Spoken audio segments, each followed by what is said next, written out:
তানিশা পড়ো।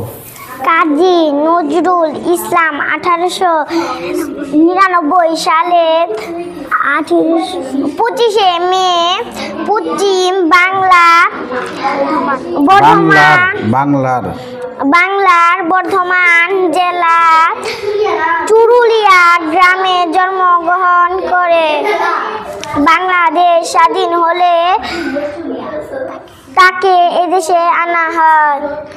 1976 সালের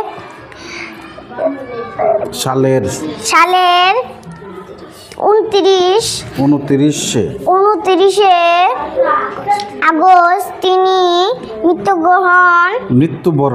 মৃত্যুবরণ করে।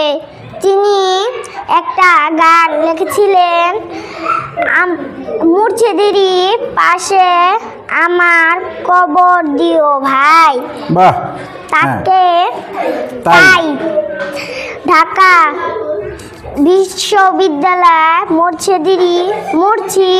মসজিদের পাশে তাকে কবর দেওয়া হয়। প্রতিদিন অনেক মানুষ তার কবর দেখতে যায়। আচ্ছা, তানিশার জন্য একটা হাততালি দাও সবাই। তানিশা আগের চেয়ে অনেক ভালো করছে রিডিং।